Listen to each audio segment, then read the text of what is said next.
La paracha de Vayakel qu'on a lu hier, elle commence comme ça. Vayakel, Moshe et Kohadat Bnei Israël. Moshe Rabbeinu a réuni tous les Bnei Israël pour leur donner des instructions sur le Shabbat, sur le Mishkan, tout ce qu'il faut savoir. Et le paragraphe se termine par cette phrase Vayetzu Kohadat Bnei Israël milifnei Moshe. Après, quand ils ont tout entendu, toute l'assemblée des Bnei Israël sont sortis de devant Moshe. Et les Mefarshim demandent. Il y a marqué Vayakel Moshe. Moshe les a réunis. Alors on sait d'où ils sont sortis. Pourquoi on a répété milifnei Moshe? Ils sont partis de chez Moshe. Ils sont partis, ça finit. Et ils expliquent, quand on les a vus sortir de chez Moshe Rabbeinu, on a vu qu'ils sortaient de chez Moshe. Ils sont sortis différemment de ce qu'ils sont entrés. Moshe Rabbeinu, c'était le symbole, le maximum de la hanava, de la modestie. Ils sont sortis avec modestie. C'est le symbole de la chokhma et de la Torah. Ils sont sortis avec la chokhma et de la Torah. Ils étaient sous l'emprise, sous la hashpa, sous le shefa, sous la kedusha de Moshe Rabbeinu quand ils sont sortis. Vous voyez tout, on a vu sur eux quand ils sont sortis de chez Moshe. Quand quelqu'un sort d'un endroit où on boit du vin, tu vois qu'il est complètement sous le vin. Tu vois, il sort d'un endroit où on fait du foot, il est complètement foutu. Mais si tu vois, il sort d'un endroit d'un chiour ou d'une dracha de Moshe Rabbeinu, alors tu vois qu'il est sorti de chez Moshe Rabbeinu. C'est-à-dire que le comportement doit refléter ce qu'on a fait.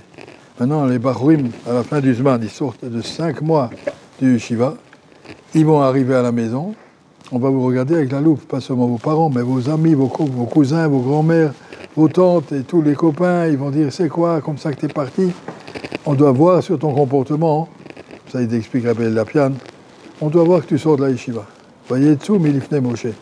On ne peut pas revenir à la maison et repartir à la case départ. Voilà, ben ouais, c'était le même programme qu'avant, mon ordinateur il m'attend, tout est ouvert. Tout. Non, je suis autrement. Je ne vais pas à la choule, je arrive d'aller à la choule, à chaque tfila, le minyan, sérieux et à l'heure. On ne parle plus avec les copains pendant la tfila. Être courageux de dire j'ai appris quelque chose à l'Yeshiva. Si on repart à la maison comme on était avant, alors les gens vont dire, la Gemara nous dit dans Maseret Yuma, qu'est-ce qu'on appelle Chilul Hashem? C'est des gens vont dire, celui qui envoie son fils à l'Yeshiva et que le fils il revient avec des mauvaises milotes, il est orgueilleux, il se moque de tout le monde. Il dit, c'est pour ça que moi je ne veux plus envoyer mon fils à l'Yeshiva. Tous les autres gens lui diront, c'est ça qu'on apprend à l'Yeshiva. On a une grande responsabilité de Kiddush Hashem, de pouvoir encourager les gens. Quand les gens ils viennent, ils voient combien les enfants ils respectent leurs parents. Quand ils étaient à l'Yeshiva, c'est plus du tout les mêmes. Avant, les enfants, ils permettaient de contredire. Maintenant, on ne contredit plus ses parents. On sait qu'on n'a pas le droit. On ne demande pas des services, on n'écrit pas, on ne dit pas, on ne se dispute pas. Oui, c'est tout à fait un autre comportement, puisqu'on a vécu la Torah et la Yirat Shamayim. Ça, c'est ce qu'il faut réfléchir avant de partir à la maison. On est bientôt à la phase départ, alors que ce soit clair pour chacun. Préparer dans sa tête comment je vais me conduire avec toutes sortes de choses que je ne veux plus faire.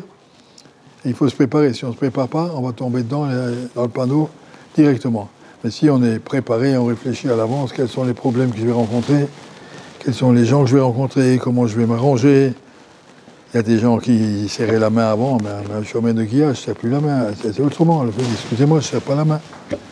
Ils m'ont dit arrête. Non, j'arrête pas, Baruch Hashem. Ils sont fiers de toi, ils ne vont pas se moquer. Ils ne vont pas se moquer. Au début, ils vont croire, celui-là, il s'est laissé manger. Ils vont comprendre que c'est toi qui as raison et pas eux. Il n'y a pas de problème.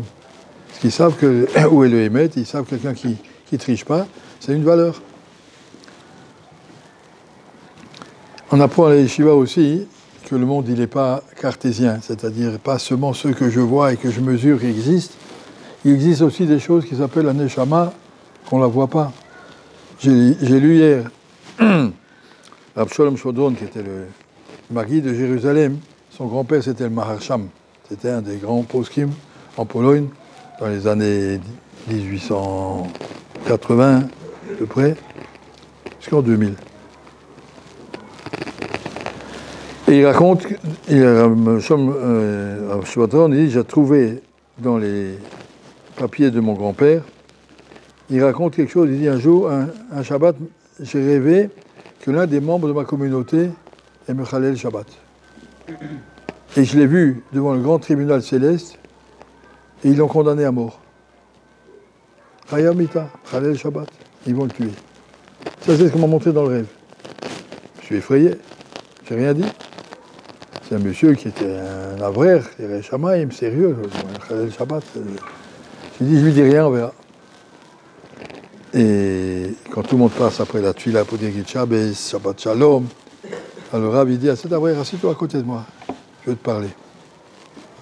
On va voir. Et tout d'un coup, il commence à pleurer. Il a dit, qu'est-ce qu'il y a? Rav, j'étais Khalel Shabbat. Hier après-midi, je me suis assis avec Magmara pour préparer une souvia intéressante. Je n'ai pas fait attention, on sortait une cigarette, je commençais à fumer, je n'avais pas vu que c'était déjà l'Ashkia. C'est Khalel Shabbat Beshogeg.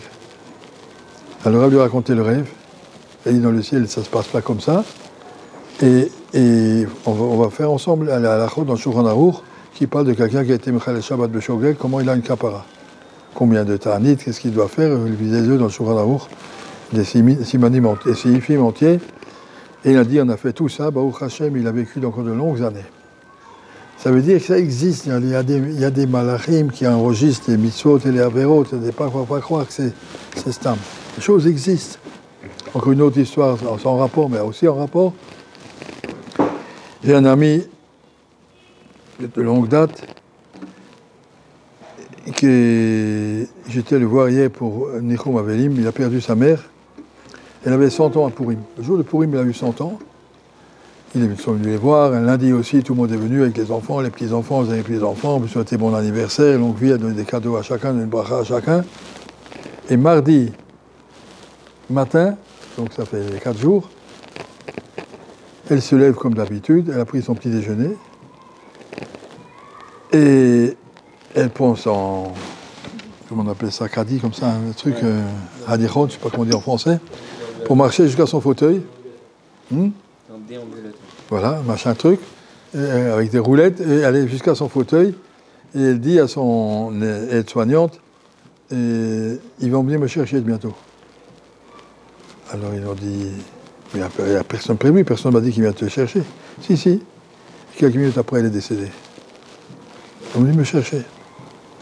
Et les malachim se promènent, il y a des informations, j'ai entendu déjà sur beaucoup de gens aussi, comme j'ai entendu hier soir directement sur une dame de Strasbourg à l'époque. Et donc je peux vous transmettre des messages. Il y a des messages dans le ciel qui vont plus haut que le corps matériel et que la physique et que la chimie. Il y a des choses rouchanim qui existent. Et c'est ça, pour envie à la yeshiva, on apprend à savoir que Shnaim Shoskim Batorah, Shrina Benem, tu es en train d'étudier avec ton travers, la Shrina est là avec vous pour vous faire comprendre. Baruch Ata Hashem noten la Torah, Hashem nous donne la Torah au fur et à mesure qu'on étudie, et savoir la Kedusha, la force du limud de Torah, et ça va nous permettre, Bezrat Hashem, de faire un Ben Azmanim Kadosh, Betahor, pour revenir avec encore plus de force après.